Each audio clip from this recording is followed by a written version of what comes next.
ప్రజని గళం ప్రజాబలం AR5 news కి స్వాగతం. కడప జిల్లా బద్వేల్ పట్టణంలోని నాగభూషణం కళ్యాణ మండపం ఆవరణంలో మున్సిపల్ అధ్యక్షుడు సుందర్ రామిరెడ్డి, మున్సిపల్ జెడ్సీఎస్ కన్వీనర్ ఈగ ఎద్దరెడ్డి ఆధ్వర్యంలో బూత్ అధ్యక్షుడు, కో కన్వీనర్లు, సచివాలయ కన్వీనర్లకు మేము సిద్ధం మా బూత్ సిద్ధం అనే కార్యక్రమం నిర్వహించారు. ఈ కార్యక్రమానికి MLC DC Govinda Reddy, MLA doctor Dasari Sudha ముఖ్య అతిథులుగా విచ్చేసి వారు మాట్లాడుతూ సార్వత్రిక ఎన్నికల్లో వైఎస్ఆర్ కాంగ్రెస్ పార్టీ తిరిగి అధికారంలోకి తెచ్చేందుకు ప్రతి కార్యకర్త సైనికుడిలా పనిచేయాలని తెలిపారు. ముఖ్యమంత్రి వైఎస్ జగన్మోహన్ రెడ్డి ప్రవేశపెట్టిన నవరత్నాల పథకాలు ప్రతి ఒక్కరికి అందాయని అన్నారు. ఈ విషయాన్ని ఇంటింటికి వెళ్లి ప్రతి ఒక్క కుటుంబానికి చేరిన లబ్ధిని వివరించాలన్నారు. ప్రతి కార్యకర్త వైఎస్ఆర్సీపీ గెలిపే లక్ష్యంగా పనిచేయాలని అన్నారు. లబ్ధిదారుల ఇళ్లకు వెళ్లినప్పుడు టీడీపీ ప్రభుత్వ హయాంలో ఏమి లబ్ధి జరిగింది, వైఎస్ఆర్ కాంగ్రెస్ పార్టీ హయాంలో జరిగిన లబ్ధిని వివరించాలన్నారు. ఈ కార్యక్రమంలో అడా చైర్మన్ గురుమోహన్, వైస్ చైర్మన్లు వెంకట సాయికృష్ణ, గోపాలస్వామి, గిద్దలూరు పరిశీలకులు Bangaru Srinaiah, Andhra Pradesh Swachhandhra corporation director Keshava Reddy, tourism development director Alla Prakash, కౌన్సిలర్లు, కన్వీనర్లు తదితరులు పాల్గొన్నారు.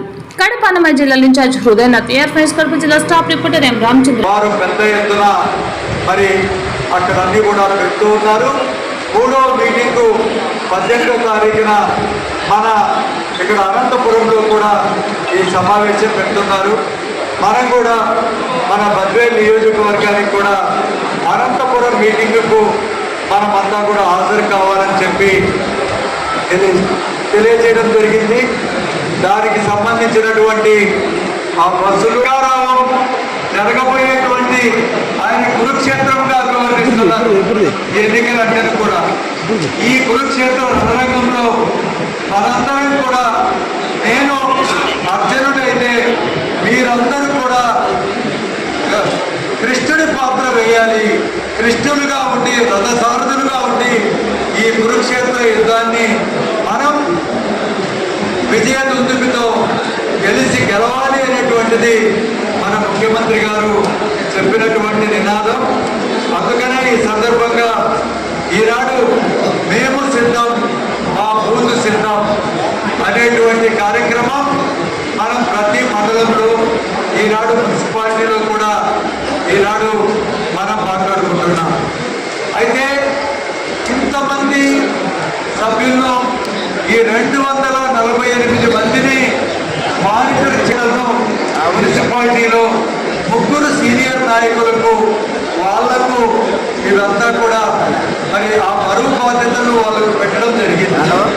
అందరికీ చెప్పదలుచుకునేది ఏంటంటే, మామూలుగా అందరూ మన కడప జిల్లాలో అందరూ అనుకునేది ఏంటంటే, పులివెందుల తర్వాత భయపడకుండా గెలిపి జరిగితే అందులో వాళ్ళు చెప్పడం ఏంటంటే, కాన్స్టిట్యున్సీ మనం గెలిచేసి ఒక యూనిట్గా కాకుండా బూత్ని ఒక యూనిట్గా తీసుకొని మనం ముందుకెళ్ళాలని చెప్తున్నారు. ఎందుకంటే వాళ్ళ ఉద్దేశం ఏంటంటే, ప్రతి బూత్లో మనం 60% మెజారిటీ తెచ్చుకోగలిగితే ఆటోమేటిక్గా మనకి మెజారిటీ అనేది ఎక్కడో వెళ్ళిపోతుంది. ఈరోజు మనం గెలిపోవడం గురించి మాట్లాడటం లేదు. కేవలం మనం ఏం ఆలోచిస్తున్నామంటే, ఎలాగా మనము ప్రతి ఓటర్ని, మన ఓటర్స్ని, మన క్యాడర్ని కాపాడుకోవడమే కాకుండా ప్రతి బూత్లో ఉన్న టీడీపీ కానీ, జనసేన కానీ తటస్థంగా ఉన్న ఓటర్స్ ఇదంతా కూడా వాళ్ళ గురించి అవగాహన బూత్ ప్రెసిడెంట్స్ కానీ, బూత్ కోర్ కమిటీ మెంబర్స్ కానీ ఉంటుంది. మనం ఇప్పుడు మెయిన్గా ఏం చేయాలంటే, ఈ మన క్యాడర్ని కూడా మనము ఉత్తేజపరుస్తూ వాళ్ళని మళ్ళొక్కసారి మన వెంట ఉండాలన్నది మనం చేసుకోవాలి. అదొకటే కాకుండా ఈ టీడీపీ, జనసేన వాళ్ళు ఎలాగో ఉంటారు, కానీ అయినప్పటికీ కూడా వాళ్ళందరికీ కూడా సంక్షేమ పథకాలు అందాయి. మనకు ఇందాక సాయి డీటెయిల్గా చెప్పారు. 2019 ముందు 10,000 ఎలా ఉంది, 2019 తర్వాత ఎలా ఉంది. కాబట్టి వాళ్ళలో మనం ఇన్ఫ్లుయెన్స్ చేయగలిగితే కొంతమంది అయినా కూడా ఆలోచిస్తారు, నిజంగా ఈ ప్రభుత్వంలో మనకు ఏం జరిగిందా లేదా. ఇంకా అన్నిటికంటే ఇంపార్టెంట్ ఏంటంటే, తటస్థంగా ఉన్న ఓటర్స్ డెఫినెట్గా మనం ప్రతి బూత్లో కూడా వీళ్ళని ఐడెంటిఫై చేసి వాళ్ళని మనం ఇన్ఫ్లుయెన్స్ చేయగలగాలి. ఇప్పుడు గురుమోహన్ కూడా అదే అన్నారు, మనము ప్రతి ఇంటికి ఇప్పుడు